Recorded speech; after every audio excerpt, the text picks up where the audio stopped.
Joining us this morning. It's 4 minutes after 11 according to my clock here, so I think it's time that we can get started. Hi, I'm Stephanie Hodson-Beeler. I am EarthFest co-chair, and I'm really excited to welcome you all today as a part of our EarthFest celebration this year. Today's event is Green Burials, Live Green, Leave Green. We're really excited to bring this as one of our events for our 2021 EarthFest celebration. Our steering committee and partners have put together a really great lineup of virtual events. We've been having them throughout the month of April, and there's still quite a few left for the rest of this week. So we invite you to visit our website at earthfestrochestermn.org or follow us on Facebook and see what other events are coming up and sign up if any of them pique your interest. Today's event was made possible by our sponsors that you've been seeing on our pre-event slideshow. And I'll name some of them right now. So thanks to Fresh Energy, Mayo Clinic, AARP, Conservation Minnesota, Destination Medical Center, Daguna Consulting, Minnesota Public Radio, Sierra Club North Star Chapter, Solar Connection, Christ United Methodist Church, HGA, People's Food Co-op, Rochester Area Foundation, XRG Concepts, and Zumbro Valley Audubon. If you experience any technical issues today as we move through the event, I'm going to put my contact information in the chat. So you can certainly send me a chat or contact me through email or through phone. We're going to ask that you keep your microphones turned off unless invited by our presenter to ask questions. But throughout the event, you can always submit questions in the chat, which will be monitored. And you can turn your video on or off as you prefer or as requested today. We are planning to record this session today, and you'll be sent a link of the recording afterwards once we get it all edited and ready to go. And so today I'm going to turn it over to our presenter, Dia, and she is going to go through her presentation with us. So Dia, if you want to go ahead and share your screen, and we'll let you know when it's up and running and ready to go. All right, thank you, Stephanie. And I have asked Stephanie to, actually she'll be keeping track of comments and questions, and then we'll look at them at the end. So, you know, I have this screen along the top. Oh, okay, there we go.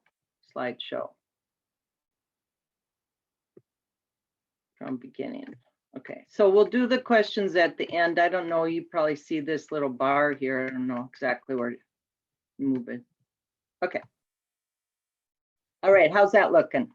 That looks great. Yep, we don't see the bar, so that's great. We just see your presentation, so you can put the bar where you want. Okay, good. Well, I want to thank EarthFest Rochester 2021. I have been on the planning committee this year and have been a part of EarthFest for, boy, maybe since the beginning, probably close to 5 years, with Southeast Minnesota Threshold Network, because we feel like it is a part of environmental components for that everybody should know about. So usually we have a table, and at the EarthFest Expo, and we didn't have one last year, we didn't have one this year, so we'll see what happens next year. So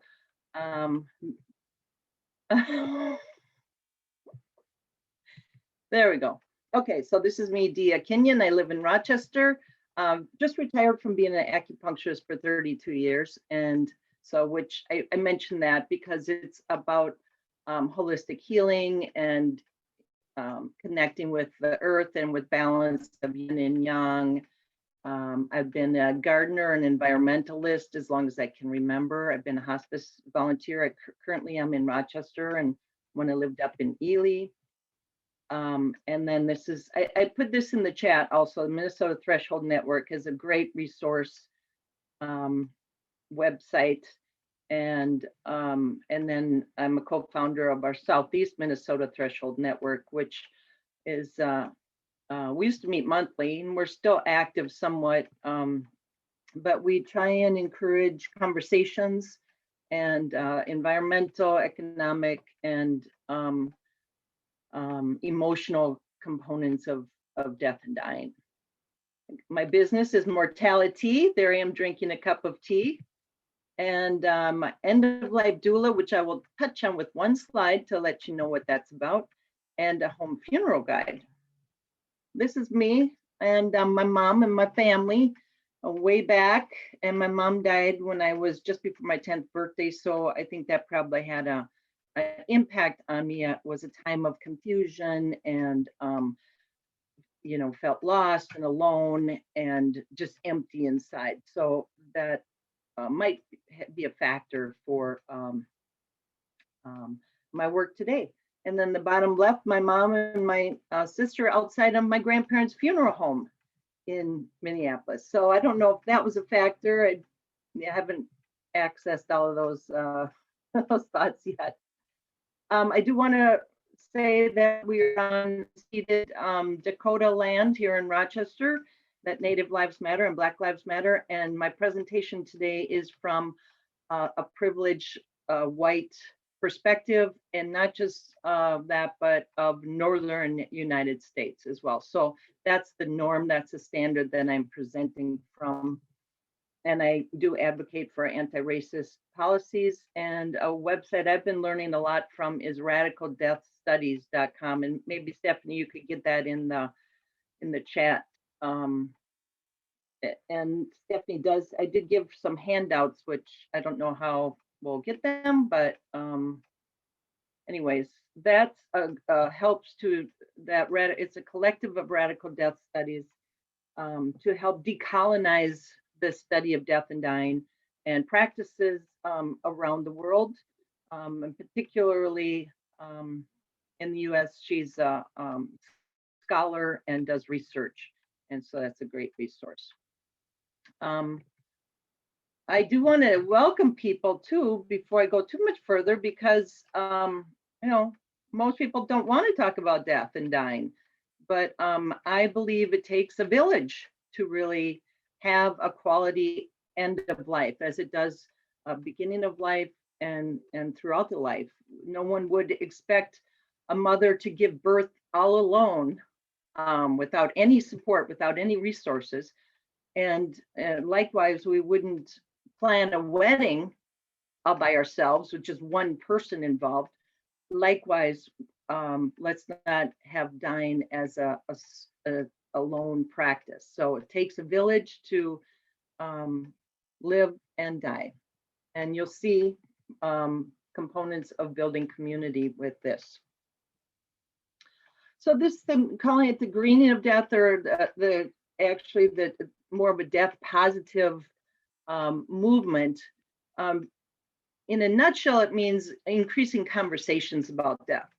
So seeing death daily, integrating death as a part of our life, so we understand our mortality, have conversations with our friends and loved ones, do some planning.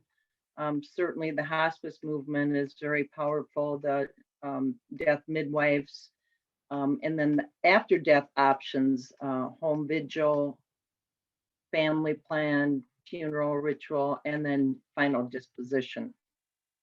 So we are doing death better these days, and natural death care, as I mentioned, includes a death affirmative or death positive narrative versus what our culture does is a death denying, death negative.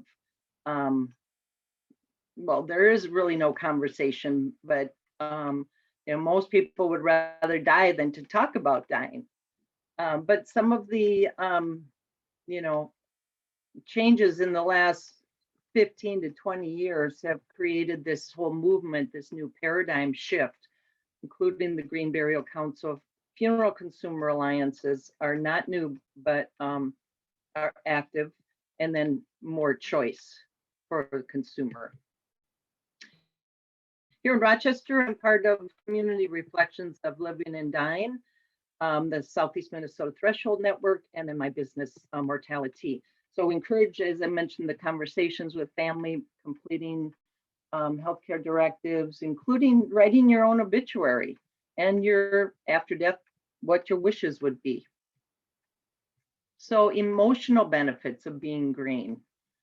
Natural flow events here in Minnesota, we know, for me, it's really an emotional time in the fall when the leaves start falling and the flowers die. I really take it to heart. But now this time of year, it's very exciting. We have new growth coming and green up and flowers and so on.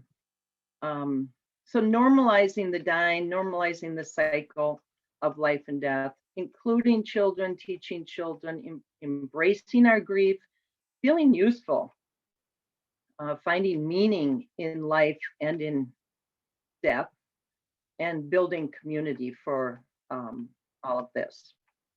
Real brief history of funerals. Families were where people were born and died, buried in a family plot at the church or at on a farm, and they were the norm. They had usually, families had those with homes had extra rooms that were considered the parlor, and that's where a loved one, a deceased loved one, was laid out. Epidemics wreaked havoc around the country and brought the concern for contagious disease, brought increase in death professionals. And really, it was a time of the Civil War in the late 1800s when embalming became introduced, and then undertakers or cabinet makers took over this profession of building coffins. And the reason is soldiers who died in the South needed to be transported to the North back home or wherever they died. And so embalming was very popular. And you can see the picture on the bottom is a train that Lincoln was carried across the country in 1865. And embalming was considered a symbol of affluence, but he was laid in honor across the country there. And now funeral business is big business. Here in Minnesota, a law was passed in 2010 with support by the Threshold Network, giving families choice and more control. Home funerals are legal in every state, and embalming is not required. So if you didn't know, embalming contains formaldehyde and it is toxic. There are less toxic embalming fluids, but in general, embalming is toxic. And then a touch on home funerals. What are they? They're legal, safe, eco-conscious. So this is when the family decides, in most cases, somebody dies. What do? We pick up the phone, we call a funeral home, and it's all in your hands. So this whole movement is trying to encourage people to connect with the practice, the long-held practice of home funerals, of even washing bodies. That's a whole nother story. So they're eco-conscious, they're cost-conscious, and meaningful.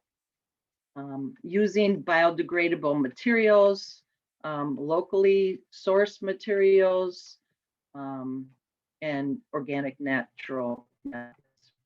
So we can use funeral homes kind of a la carte. So we need a death certificate, we need transportation. Maybe we want to do some of these things ourselves, whether it's cost related or because we want to keep it, we want the healing to begin in our family by going through the experience and being together. And it's actually, studies have showed that it helps the grieving process to be part of caring for the loved one.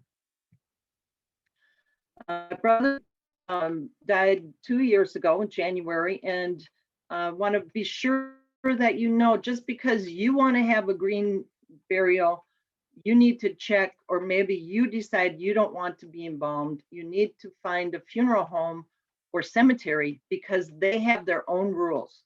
They're rules, they're not laws. There's no law that says you need cremation. When I helped when my brother died and was up in the cities, I had to call 3 different funeral homes to find one that would not embalm him. And likewise, there are several cemeteries, particularly here in Rochester, they will not do green burial.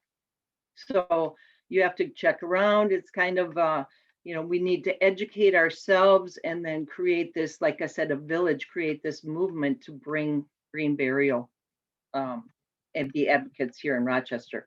I put this picture in because you can see there's no vault, there's no concrete vault in here. You can see the roots of the trees. It's a beautiful site. This one is considered a hybrid cemetery in the Twin Cities, and I'll get into that in a bit. What is a doula real quickly? A non-medical companion providing holistic support for the dying person and the loved ones. Provides guidance, vigil, suggestions for rituals, an objective witness, and demystifying stages of dying, honoring life and death. This is from a picture from, they're called Flower Power. Can't remember if it's just if they're funeral directors or undertakers, but this is in England. And so on their website, Flower Power Burials, they said that 1 in 10 want a traditional funeral. So maybe we want to be remembered for going out with a bang of some sort. Let's get into what some of the options are. This, I think his funeral was like a week ago today, and he was a lifelong environmentalist. So he planned ahead. His body was buried in a wool coffin. And, at this website, you can kind of Google it. You could see a picture of the coffin, and then he was transported in an electric Land Rover. So all these factors related to environment and reducing carbon footprint. Okay, this is a good little slide. Options for being, when I die, I want to be cremated, buried, or maybe I should be bottled because I drank so much wine. In Minnesota, we have 3 options for a deceit, for when we die, what happens to the body. One is body donation to the Mayo here, or the University of Minnesota in the Twin Cities, but you must have a plan B, and that all has to be written out ahead of time. You can't say, grandma died, Mayo, can you take her? No, it has to be all done ahead of time, and then have a plan B, because Mayo might say, we don't need any more bodies, we're full, we've got plenty, we just can't take it. And then burial is another option for disposition. So that's either conventional or a green or hybrid, and we'll talk about that. Basically land burial, and then cremation, and then there's 2 types. There's water cremation and fire cremation. We'll get into that, and that has to do with carbon footprint as well. The remains or the cremains after, we'll get into that. Fire and water are going to be the same. And then this natural organic reduction is only available in Washington State right now. I'll get into that. Green burial, a way of caring for the dead with minimal environmental impact. Aids in natural resources, reduce carbon emissions, protect worker health, restore, protect habitat. No toxic embalming fluid, no rainforest, hardwood steel, concrete going into the ground. Who are the reformers?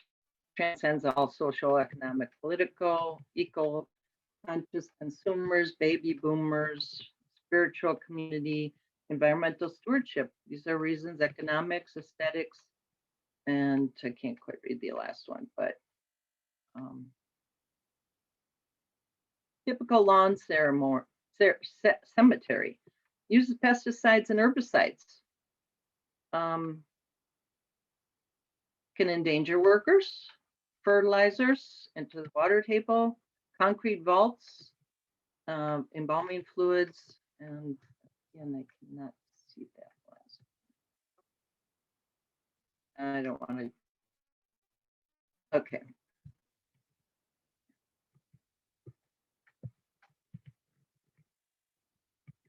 Environmental impact. This is the environmental impact. I'm just going to put them out. I won't read them all, but a lot of embalming fluid, a lot of hardwood, tropical hardwoods, steel, concrete going into the ground. And one of the reasons that that's still happening is because cemetery owners can make money from insisting on concrete and steel. They make money by putting a vault. They try and make money by making it easy so that they can mow without like any kind of dipping in the lawn or going around prairie or something. Here is a good graphic of standard burial, natural burial. Standard burial is 6 feet under, 6-7 feet under. And natural burial is going to be closer to 3 feet, where there's more microbial action. And that's why we encourage natural burial is with biodegradable materials, because it's sad to think that people think the body is not going to be decomposed. That's what happens. And if we look in nature, we understand the process of decomposition. Certainly our gardeners, we all know about compost and you know, how to the best practices for gardening. So this, we take it one step further, best practices for you know, decomposition of a body. 3 Shades of Green, Green Burial Council certifies not just cemeteries, but also funeral homes and products as well, funeral products. So hybrid burial grounds is a cemetery that provides what we think of as traditional or conventional burial, and then has the hybrid or has green burial in the same burial grounds. Natural burial grounds will be that has no grave liners, no vaults, nothing other than biodegradable components that go into the ground. And there is one natural burial ground in Minnesota, and there are several. We'll get into that up in the Twin Cities. And then conservation burial grounds is land that's kept in a land trust, but is also multi-use. So besides a body being buried, it's also a parkland. It's picnic grounds, and we'll talk more about that. So here's some scientific reports. I think so 3 to 4 feet depth. So when a body is buried, the soil buffers and binds the metals. There's no soil or water contamination reported, no animal disturbances. Conservation burial, as I mentioned, this is a land that's put in perpetuity as a land trust. Supports decomposition, is all natural burial ground. Environmentally sustainable practices, encourages stewardship. And the first one in the country was in South Carolina in 1996. There is a group in the Twin Cities meeting regularly and looking, they've got their eye on some land in the East Metro. So if you're interested in that, they're on Facebook, particularly if you're in the Twin Cities. Land Conservation Natural Burial Project is there. And then I was just reading about this one yesterday, this Heritage Gardens outside of Vancouver. Across the country, across the US, we have natural burial grounds, these land conservation projects. But what I found interesting about that is they have like beehives. So they give like honey to the families, and they have picnics there, and they have community gardens, and they have orchards, and just all kinds of beautiful, meadows and native prairies, and they even have a seed garden project going. So it's just possibilities are endless, really, if we kind of get all the conservationists together, all the gardeners, environmentalists, and we create this burial ground that would be possibility here in Rochester. So Minnesota, as I mentioned, around the Twin Cities, Brooklyn Center, Richfield, that Oak Hill Cemetery is where my older brother's buried. Prairie Oaks is in Grove Heights. That's the completely natural burial ground. Roseville, and then one in Webster, which is just north of Northfield, and then Mendota Heights. I have not been to that. So let's talk about cremation and the effects. Continue our disposition of the body. Those we just finished were the burial, fossil fuel. But before I continue, I want to say too that when I was growing up, no one I know got cremated. It was out of really a realm of possibilities. It was all land burial. And I do want to say that across the world, there is a good book by Caitlin Dowdy, says From Here to Eternity. It talks about an environment, or talks about different cultures and countries and burial practices. So I'm saying this because I'm going to get into some interesting possibilities for body disposition. And just in the last 50 years, how our minds have opened up. And now the majority of burial in Minnesota, and I might venture to say around the country, is about 65% cremation. So I'd say in the last 50 years, we've had quite embracing of new practices and techniques. However, we're starting to wonder, well, that's a lot of fossil fuel and carbon dioxide going up, and releases mercury into the air and a lot of other stuff with the fire cremation. And cremains are very alkaline. So they're not good for the gardens. They're not good for plants. So don't think I'm gonna put Dad's cremains in my flower garden, and no, that's not a good practice. Here is a greener cremation. It goes by all these other names: biocremation, water cremation, flameless cremation, aqua cremation. Uses 75% less carbon footprint.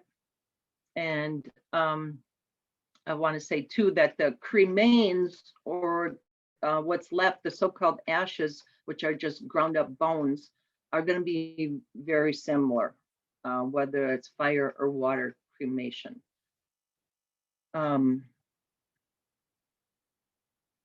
Let's see, I can't quite see that, but there is a place in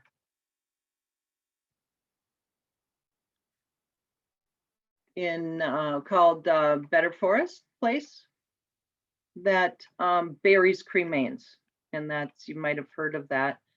I just want to say I'm not a big fan, but because cremains don't really do much for the environment. But here are some places for green cremation in Minnesota. Our Threshold group went and toured the one in Stillwater. It's a beautiful, it's called the Celebration of Life Center. They have weddings there, they have graduations, they have concerts, and they have green cremation, water cremation. A family could have a whole celebration there. It's a beautiful spot. So, and then there's a Lacan funeral service in Windham, Minnesota, which I have not talked to them, but they purchased a green cremation or water cremation, which I didn't mention, is uses potassium hydroxide.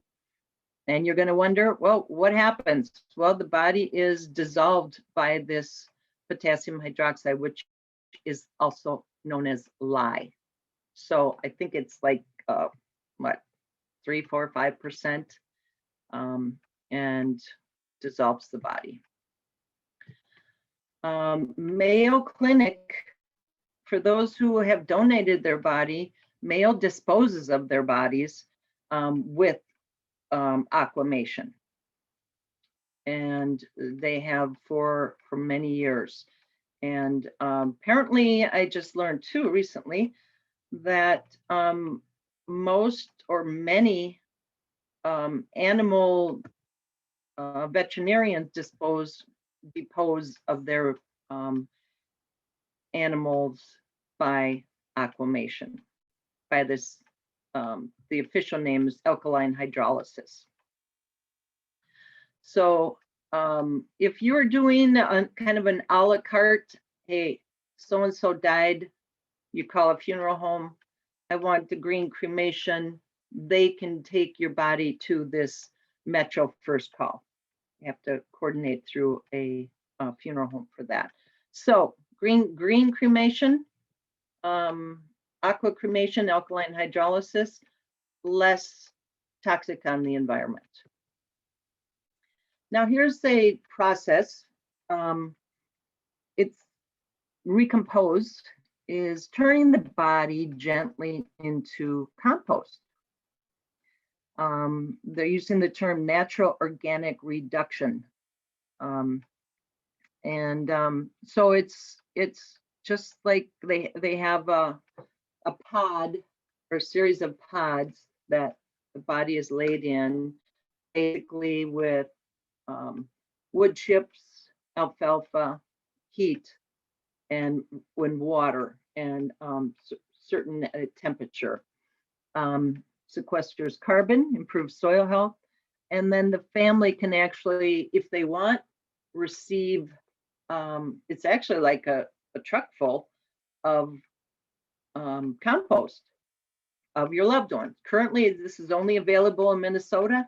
As I mentioned earlier, keep an open mind on some of these new practices. It will be coming to Colorado soon. There's also, they're discussing it in California, Oregon, excuse me, and New York. So that will be maybe the future.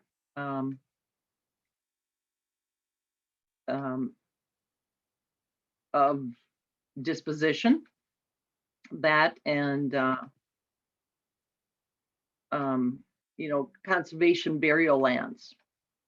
And who knows, there's probably more in the works right now.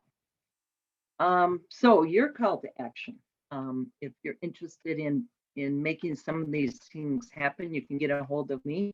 I've got a little team here in Rochester that we're working, but we've got several ideas, so we need to kind of coordinate our plan of action here.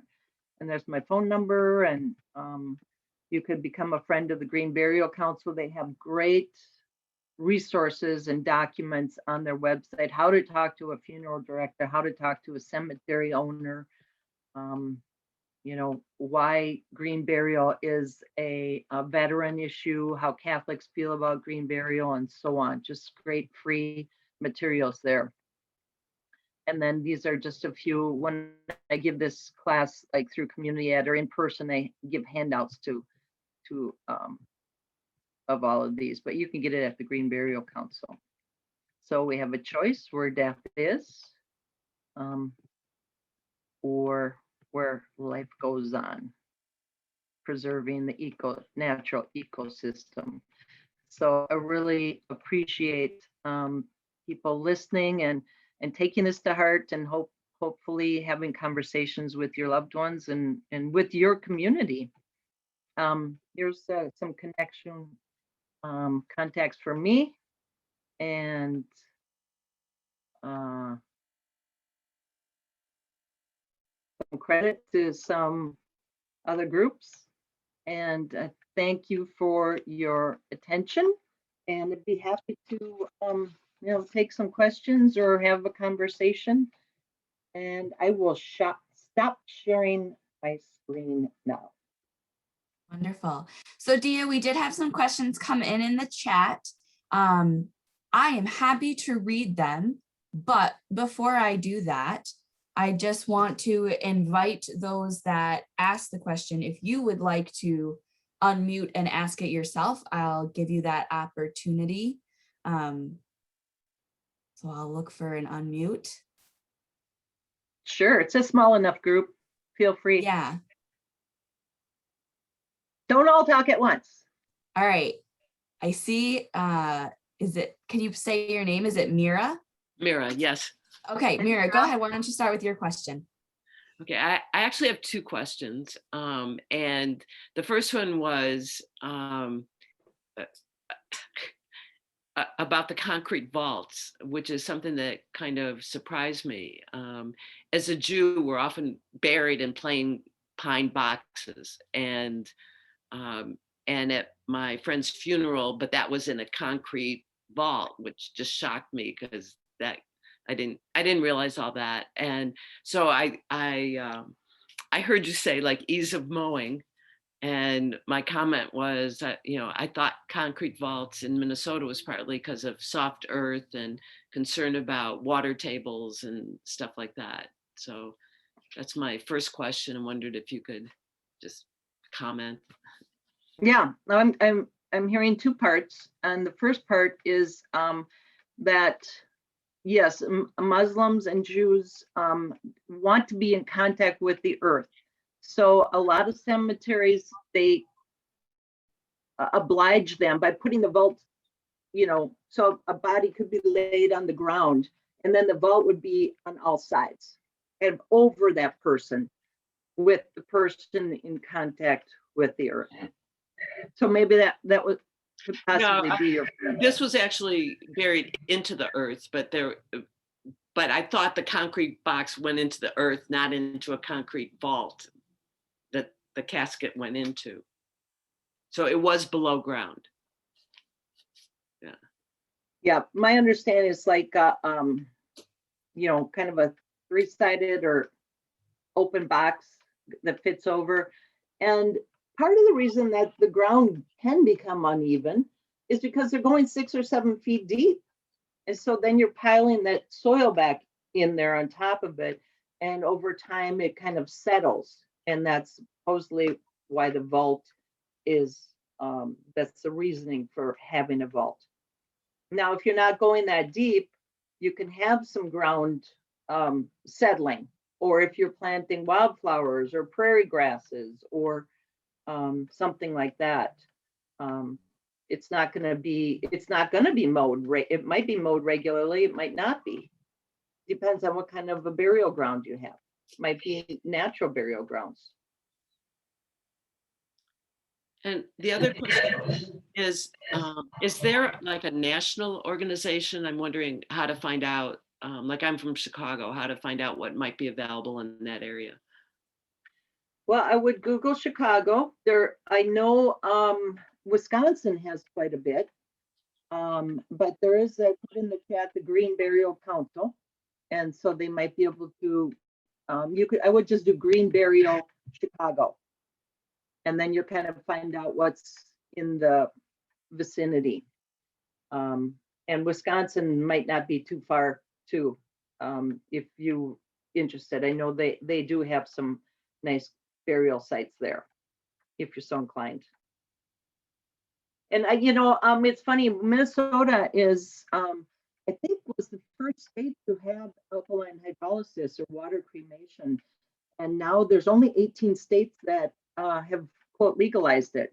So a lot of states are trying to get that acknowledged and recognized, and that might be a little more wave of the future, but we're talking about, a lot of personal, a lot of feelings, a lot of emotions around all of this. So it might take some time for the water cremation to, be acknowledged. The same with the natural or natural organic reduction method as well, recomposition. Okay, thanks, Meryl. Thank you.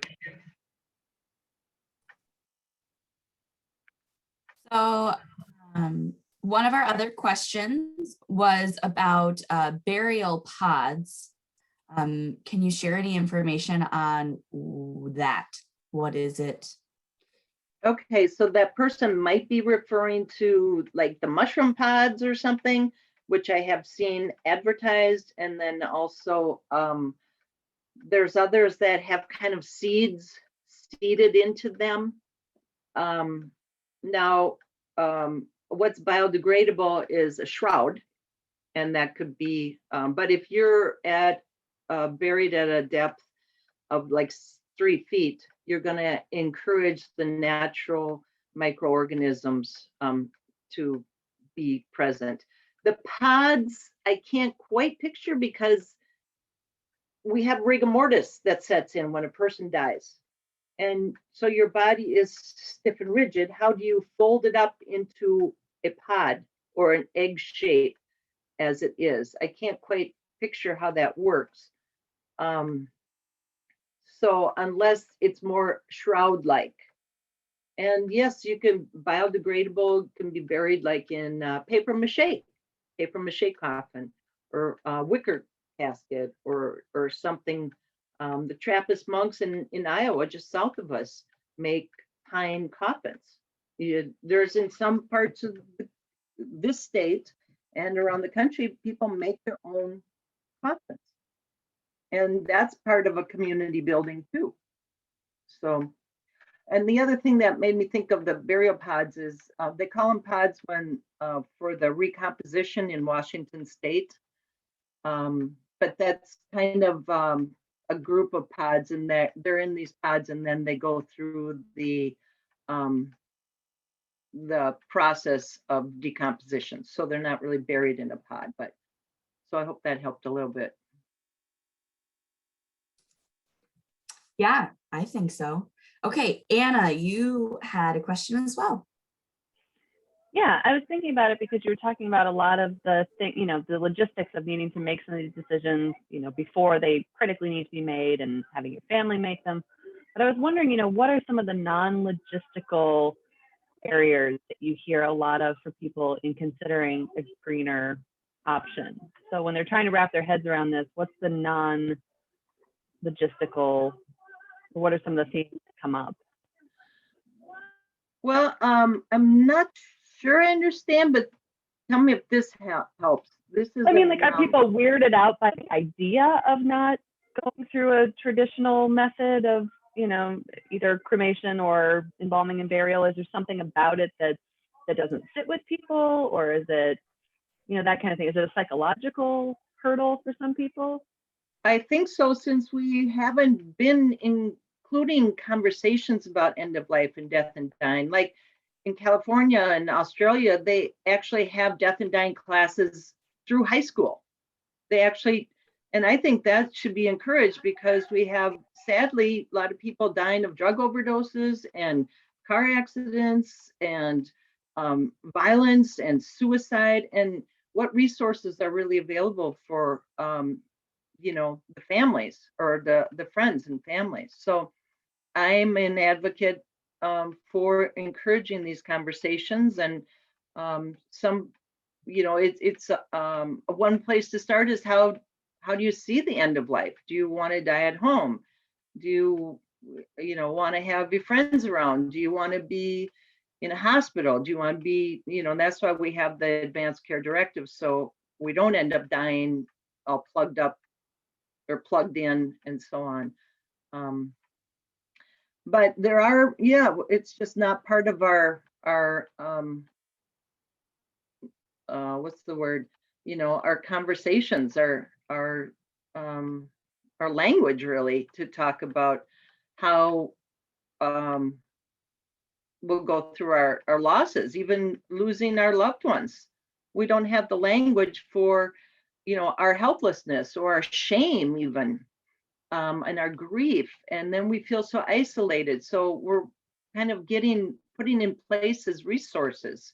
But yes, and then my business, Immortality, really encourages the conversations, like acknowledging we're gonna lose each other. And so maybe increasing our compassion and our love for each other and our forgiveness, and live a kinder life instead of waiting till our deathbed, and also living our most authentic lives instead of, wow, when I retire, I'm going to really be happy then. So. Dia, I'm curious to hear, so you had mentioned that your grandparents owned a funeral home. Do you find that like funeral homes are, like, even if they don't do green burials now, is there like a movement, or is it gaining momentum and them being more interested in considering it? Or is there still quite a lot of resistance in the funeral home industry? Not necessarily in Minnesota, or you could speak to Minnesota, but just in general. Well, if you look at environmental issues or whatever, most of the radical progressive stuff comes from the East Coast and the West Coast, right? Wow, they're radical. And then it kind of eventually gets into the Midwest. Wow, green burial, I've never heard of that. Well, on the coast, it's been going on for 20 years, and not every place, but it's a little more, thought about, and a little more in the realm of consideration. Oh, I just have deers running through my backyard here. I have tried to, in the Twin Cities, okay, so East Coast, West Coast cities.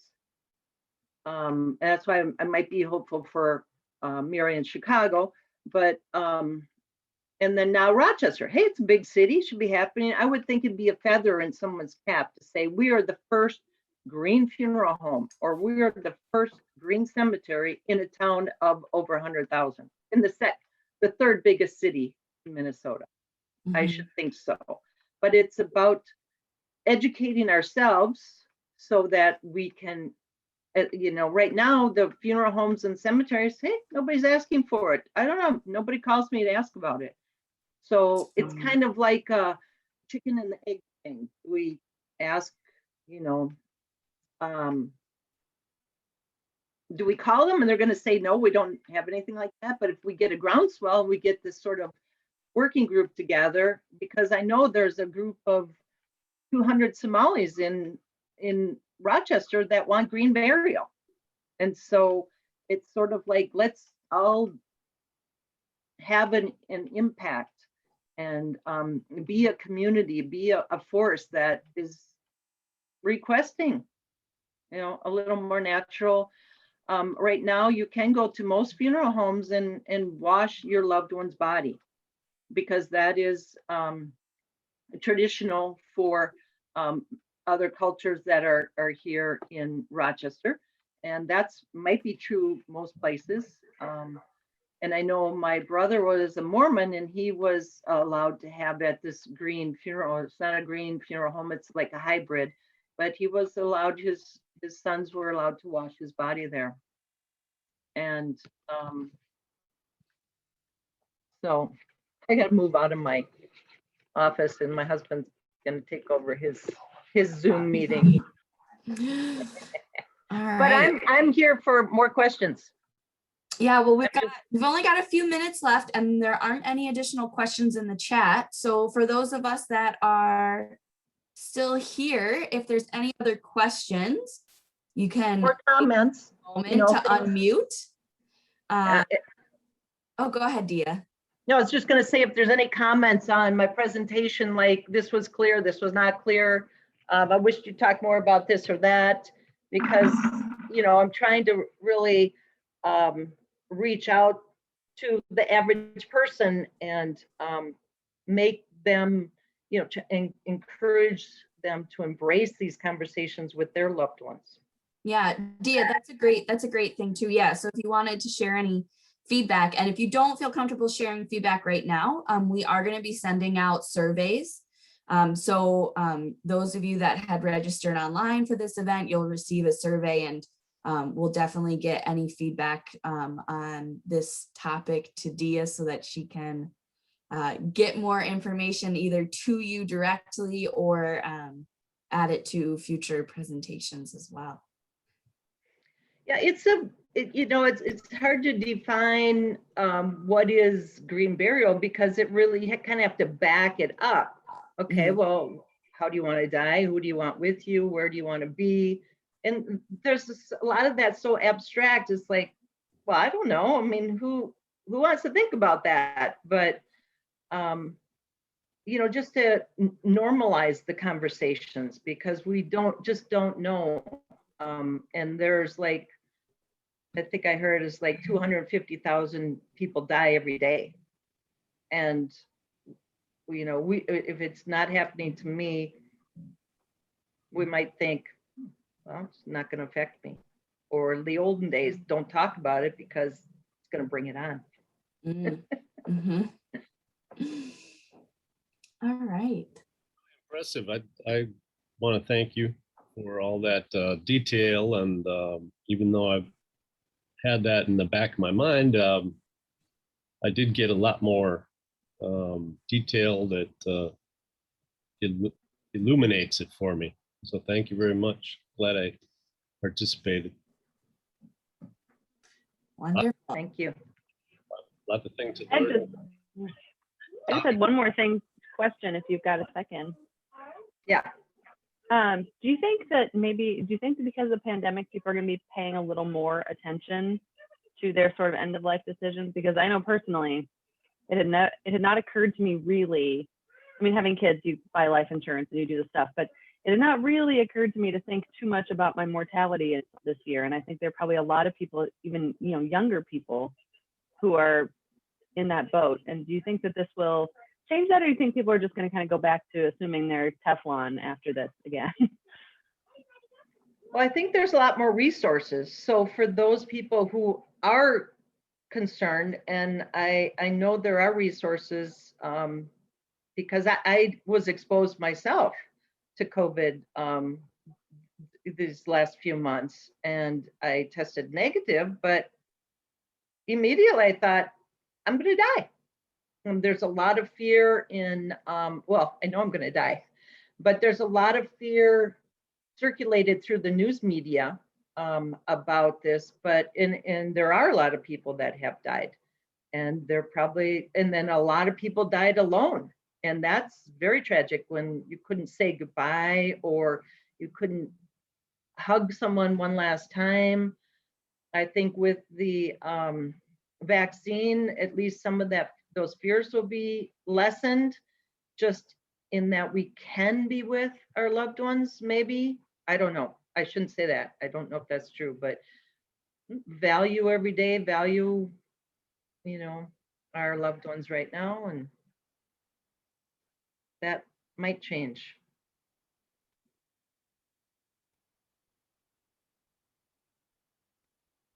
It is easy to deny, though, that's for sure.